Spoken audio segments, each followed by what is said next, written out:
All right, I think we are ready to go. I've got the volume on. I've got Facebook going. I think it's starting to get easier. Yay. All right, so welcome to this week's episode of Sightreading Maverick on the Edge. This is my weekly show where people send in requests of piano pieces that they want me to read. They want me to sight read, and I do it no matter what. And sometimes it goes really well, sometimes it's a little crazy, but I have a lot of fun doing this, and I hope you'll enjoy it too. I try to give some insight along the way about what I'm thinking about before I start. Obviously, I don't talk once I get going because that would be a little much. But anyway, so I think that's all I really have to say right now. Just enjoy and have fun. I'll try to. So today's first selection is by a composer I've never heard about. And I keep saying to myself, I'm going to research these composers before I start. It never happens because it takes a lot of time even to get ready for this. So anyway, and it's all listed, by the way, in the description of this whole event. So you can see the names of the composers, links to the pieces. This one's by Hedwige Chrétien. I'm assuming that's how you say it, Chrétien. And the first piece is, and I think it's a female composer. Shoot, I really should look it up. The first piece is Valse-Berceuse, which is cool. A berceuse is like a lullaby. So a lullaby waltz. It is in 3/8. It is in B flat major. Yes, I think it is. I don't think it's in G minor. I'm kind of scanning to look at harmonies. Looks like B flat major once you get into it. All right, what else am I going to look at? It's marked Allegretto Espressivo. I always like it when it says espressivo. That means you can take some time and rubato in an effort to be really musical and expressive. And then we get there's a little introduction, and then there's a slow waltz, it says. It does change key on the second page. It's going to go to E flat major. It also says con espressione. Looks like throughout the left hand is going to be merely accompanimental and supportive. The melody is going to be in the right hand. It goes back to B flat. All right. Now, there is a section before it returns to the first material again that says veloce, and it's very scalar.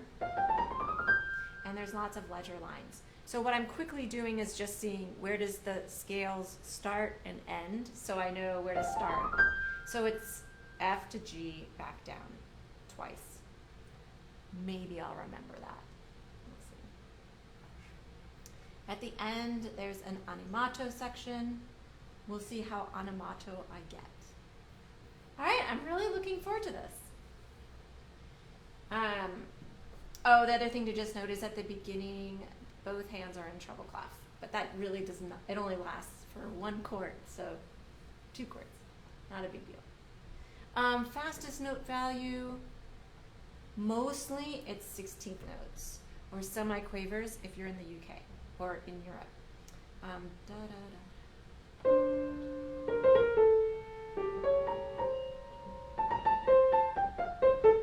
So you don't, because this is a slow waltz, you don't want these to be frantic, so that's really good to choose a tempo. Bum, bum, bum, bum, bum. There's a couple other like 30-second notes, septuplets, but I focus on the big beat for those. Whatever happens, happens. 1, 2, 3, 1.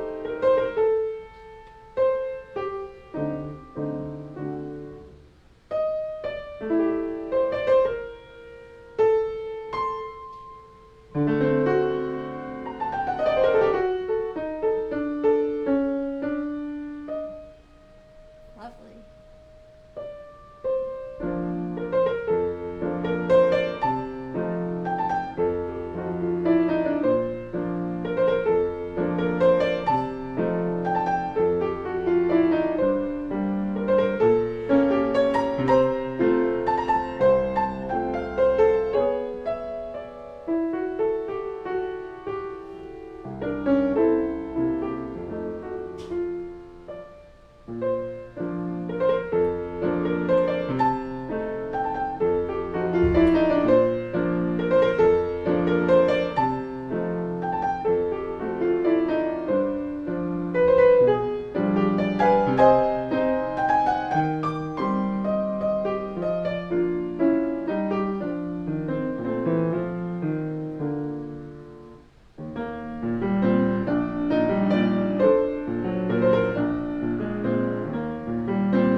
bugs me.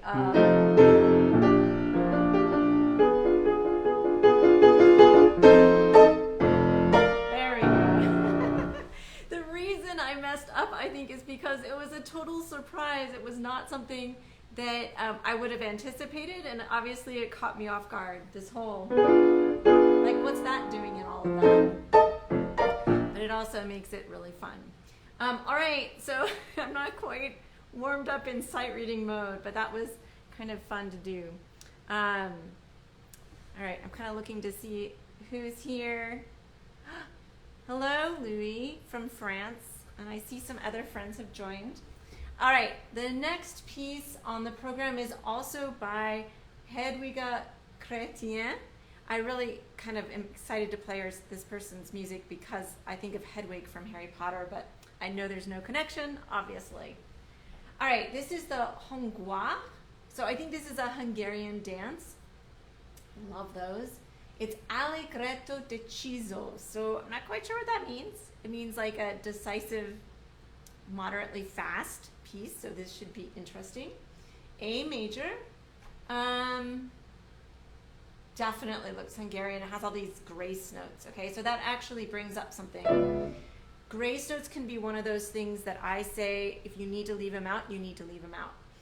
It's quite all right in a sight reading circumstance because they can really throw you off. Oftentimes they're even physically awkward to do. Okay, wait. A major, it does change key at the bottom of the second page. That's very sneaky. I almost missed that. Lots of dotted rhythms. Bum, ba-bum, bum, bum, ba-dum, bum, bum, bum, ba-dum, bum, ba-dum. And most likely those are going to help determine my tempo, right?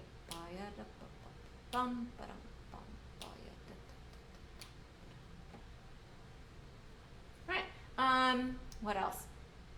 Left hand is mostly accompanimental, if not completely. There is a section where the left hand is going to be in the treble clef briefly.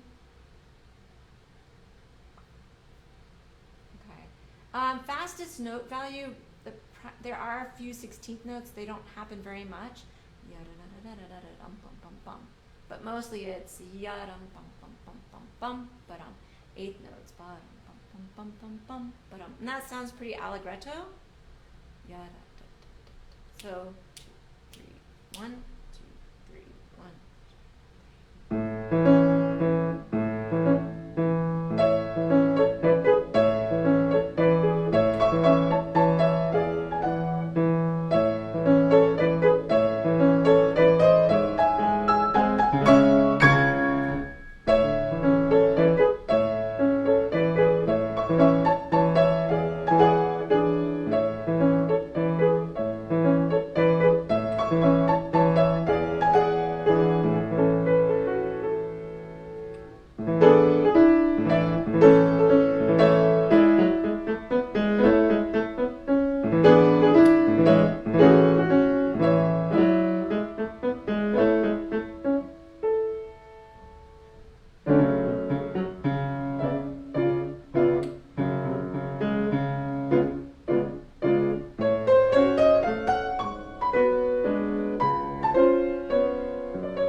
like surprises at the end.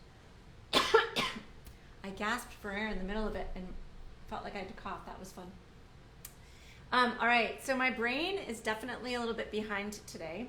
So I'm going to probably take some more conservative tempos when it comes to choosing my tempos. So we'll see. All right, the next request was another composer I've never heard of, Henry Marschner. So I don't know anything about this person. They're impromptus, and I wish I could show you the score. You can click on the link in the description to maybe follow along if you want. It's a very, very old score, so it looks quite different. So this should be kind of interesting. I'm turning it on its, no, that's way too small.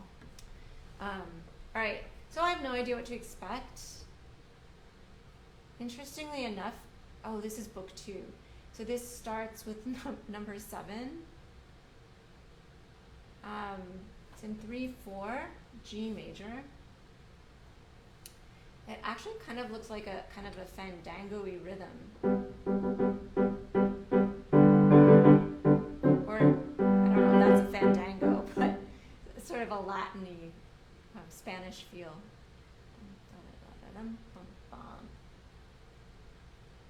Okay. It stays. Oh, VS. Oh, okay. So it's going to repeat back to the beginning. I really don't get it, folks. Okay, I don't know. It has like an A and a B section. All right. So when it goes to the second part, it's in C major.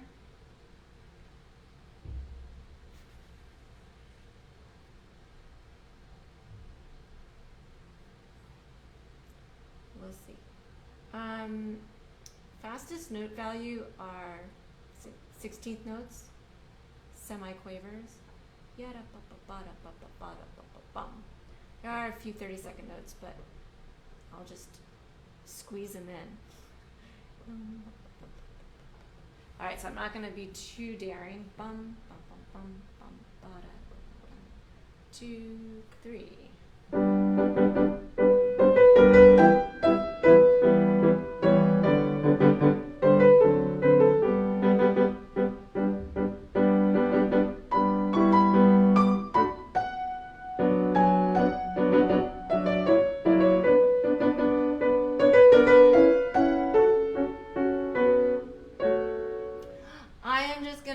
Again, because I am disoriented and I can't read the notes. Let's try it again. 3, 2, 3.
the beginning. But I think I'm going to skip going back to the beginning.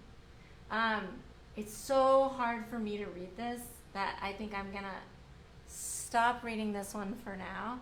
But I don't know. Yeah, it's interesting. I need to figure out more about this guy. But all right, moving on. The next selection. Oh my gosh, my dog is going to be crying. Okay, this is from Alexandre Borodin's Petite Suite. And somebody had requested, I think, the Nocturne, which is somewhere. There it is. I'm going to do that in a minute. A 6 flats, so I'm trying to warm up even more. And so I want to start by reading this Intermezzo. So again, Alexandre Borodin, Intermezzo. It says tempo di minuetto. It's in 3/4. F major for 3 lines, and then it looks it goes to F minor, back to F major. There's a section on the 3rd page that does not change key signature, but it looks like it's going to change key. So I want to be ready for that. Does go back to F minor at the end, and then back to F major.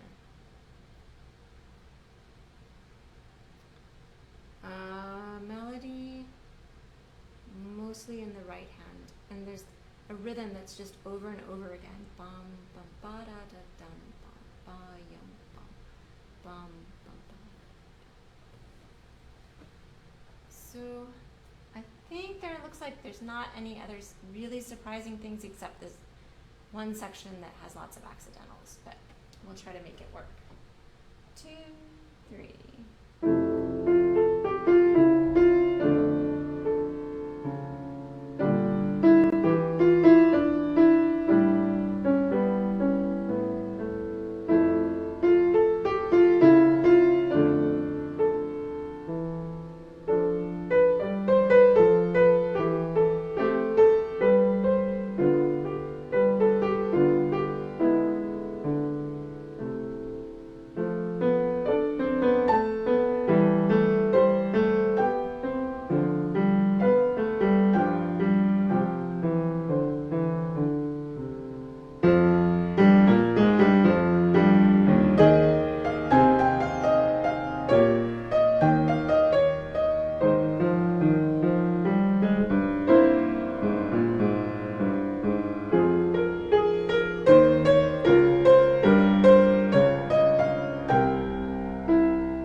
really, really beautiful.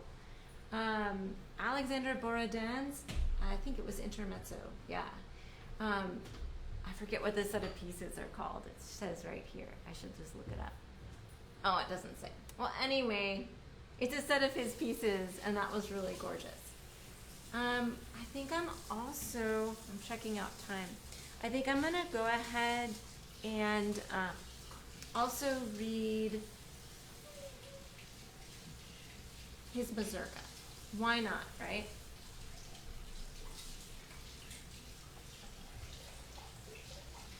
So Mazurka is in 3/4. Usually it's the second beat of the measure. Oh no, the third beat that gets the emphasis. We'll see, or maybe it's the second beat. I think it's the second beat. Mostly C major. That makes me very happy. Lots of dotted rhythms, which is common in a mazurka. Bum, ba-dum, ba-dum. There's also triplets. Yada-da-dum, yada-da-dum. So I'm trying to get all of those little rhythm nuggets in my head so they don't catch me off guard. No, one key change. It does go to E flat in the middle, and it's worth noting that it's meno mosso there. So that means less fast. So I can use that key change and the meno mosso to help that key change.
ending quite all. I can't talk today. I didn't pull it off quite as much as I wanted to, but that's okay.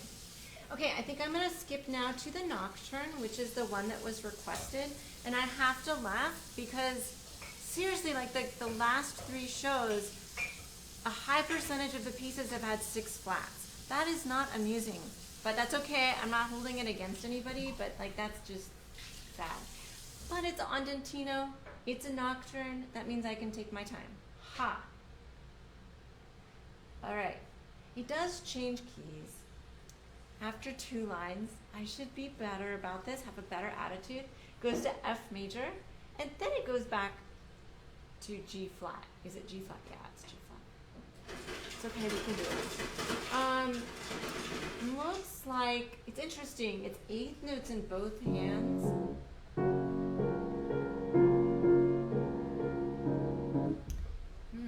Very interesting. So it's more motivated, maybe not by melody as much, but just by beautiful harmonies.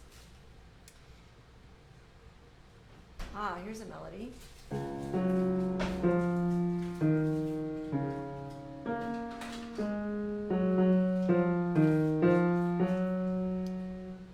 Trying to find something to give me an idea of a good tempo. We're gonna try this. I can always change it midstream.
Holy moly, that was really, really beautiful. So I'm really glad to discover that. And somebody wrote in that they really like this suite. Yes, I do too. So I'm absolutely thrilled to have been introduced to this set. And I can't remember who did, to tell you the truth. It's definitely a Twitter friend. I think somebody that recommends a lot of really good things. So thank you. All right. Next on the list is by somebody that usually is watching. I don't know if he's still there. Louis Sauter. And this is from his set, and I like deleted the name. But oh wait, it's here. Silly me. It's Les Noces de Chounette, and it's his second volume. These were written for his wife. The second movement of this one, I don't know how to say it, Ellen Go Merid, and it said it's a calypso, so definitely more of an upbeat type of piece. It's in A major. So because it's upbeat, I'll probably try to go somewhere in the middle. I don't want to go too crazy. Sometimes calypso things have a lot of syncopation, so I want to make sure I look at the rhythm. Bum, bum, bum, bum, bum. Bum, bum, bum. Yeah, bum, bum, bum.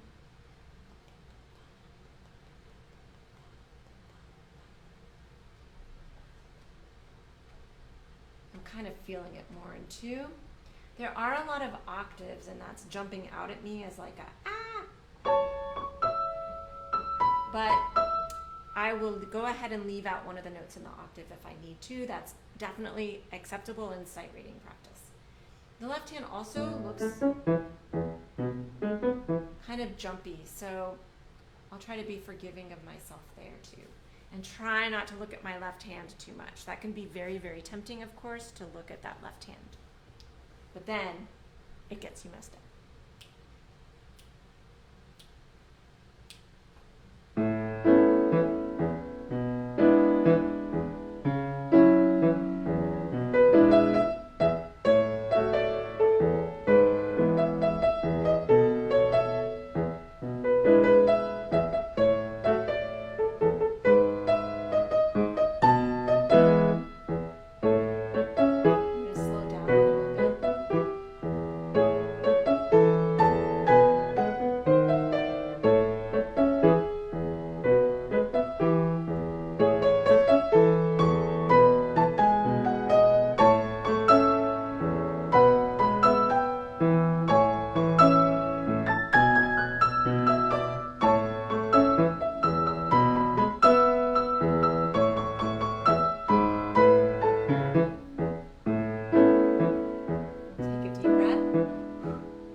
Complicated. It had some inner voices going in there that were a little tricky.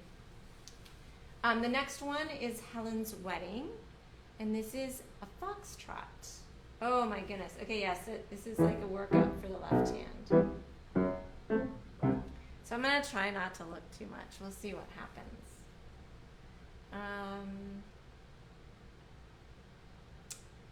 E minor.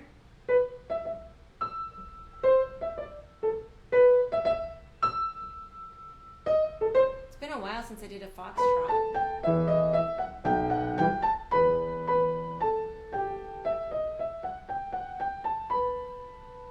3 pages, does not change tempo. Again, we've got some octaves, but I think they might be a little bit more straightforward. So let's give it a whirl. 8th notes are the fastest note value. And definitely feeling it in 2. It's even marked in cut time.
we go.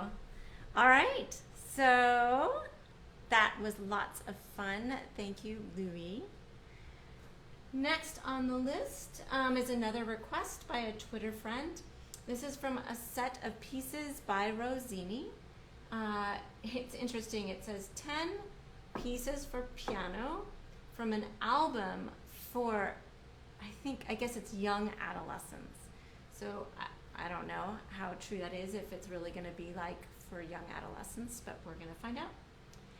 And the one that the person had requested, there's actually many pieces in the set, is the Valse-Legubre, which is actually pretty appropriate for a teenager, right? But it doesn't, I don't know, I mean, it doesn't really look like that. It doesn't look like it's lugubrious. A minor or C, it's A minor. What? Okay, no, there's like a, oh, I see. There's kind of a typo in here. Okay. So typical waltz, left hand, yum, chung, chung, yum, chung, chung, dum, ba-dum, ba-dum, ba-dum. Lots of dotted rhythms. Bum, ba-dum, ba-dum. But then it gets this.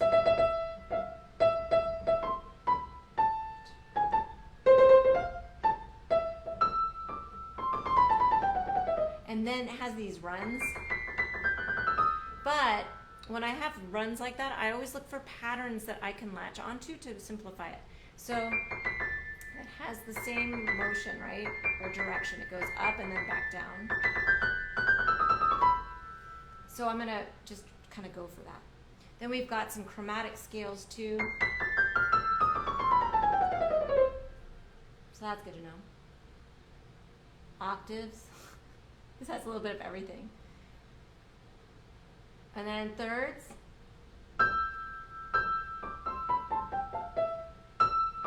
But it's basically just scales coming down. Whatever. That should be interesting. Then at the end, there's this long 16th note run. But it's a pattern too. So you have that and then two scalar things going down. Perfect. Oh my gosh, it's kind of long. It's marked allegretto. Yeah, da da da dum. Da da da da dum. Bum. I don't want to go too crazy. So 1, 2, 3.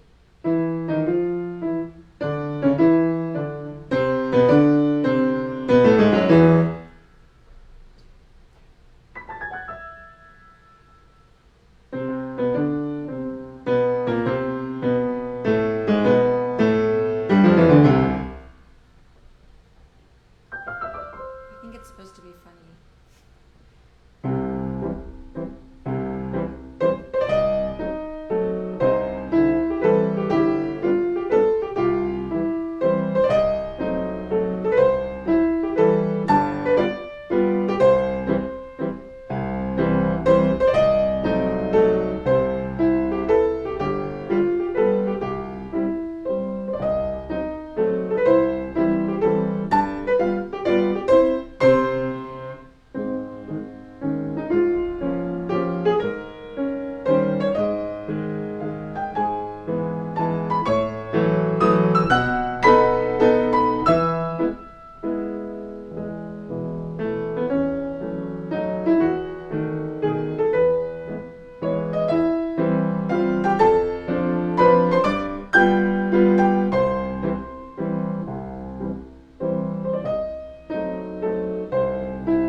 hilarious.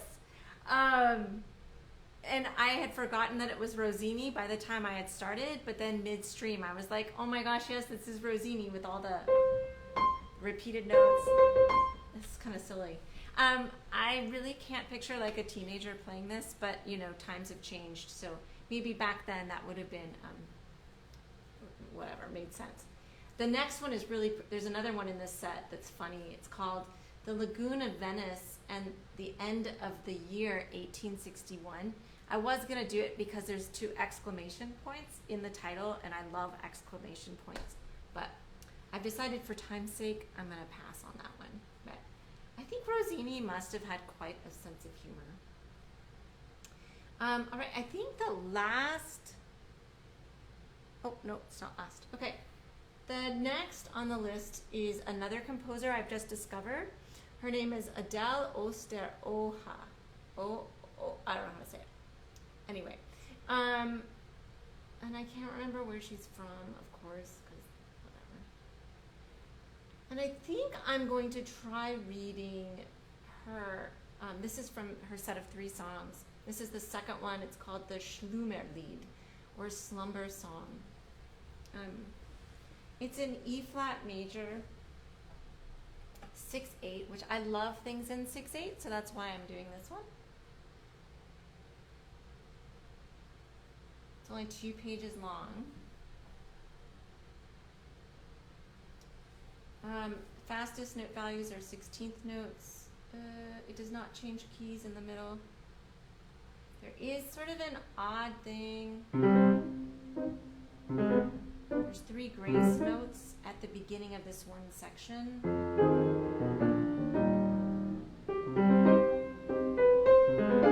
No problem.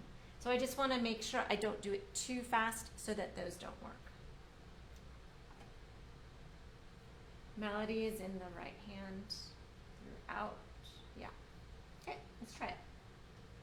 1, 2. Let's see. So I'm thinking of the 16th notes.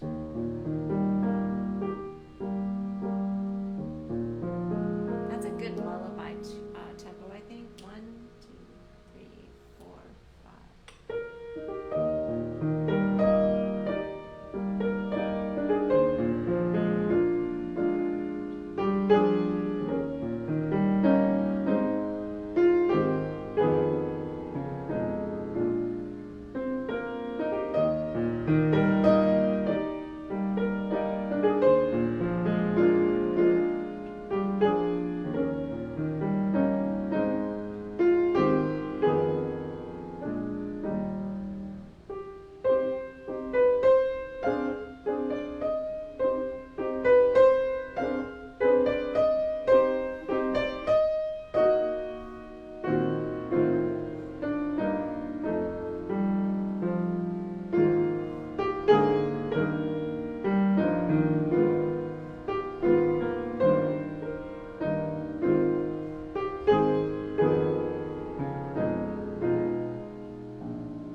Adele Oster Oha. Oh, hey. I don't know how to say it.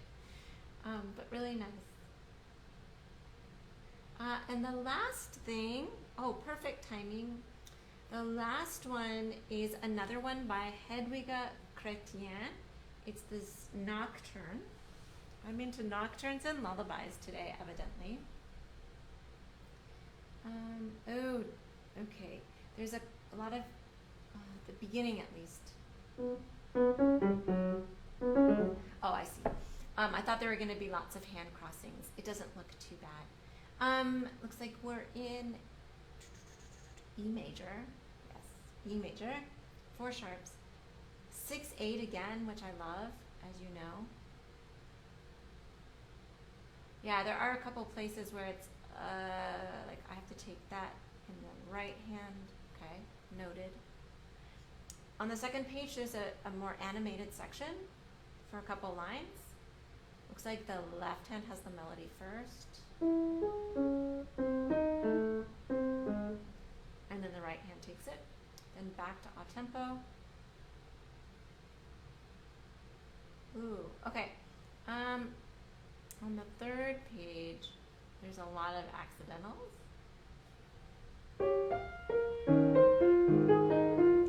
I think I'm just, because of time, I'm just gonna go for it and see what happens. I don't know. Yeah, it should be interesting. At the end, there's a più lento, so I can look forward to that and hopefully end on a more secure foot, no matter what happens before that. Fastest note value or 8 notes?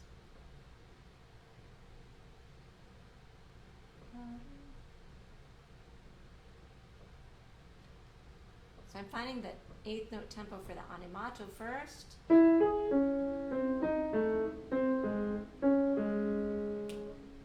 then I want it slower for the main part.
have discovered that one. It wasn't quite as difficult as I thought, except it was very confusing in the middle because there's really two different tempos in the piece and it kept saying a tempo. I was like, which a tempo? That's okay. All right, so thanks everybody that's watching that sent in requests. By all means, next time I'll be doing this is next Sunday. So between now and then, feel free to send me links on IMSLP. If you don't know what IMSLP is, you should. If you're a musician, imslp.org is a place where people put online scans of music that's in the public domain. There's other music too that's not in the public domain, but primarily that's what it is. So it's a great resource and you don't have to pay to use it, but I would highly recommend that if you do start using it, that you give a nice donation and to help keep them running. So IMSLP, we love you. All right, have a good week, everyone. Thanks again for listening in, and continue living life on the edge. Take care.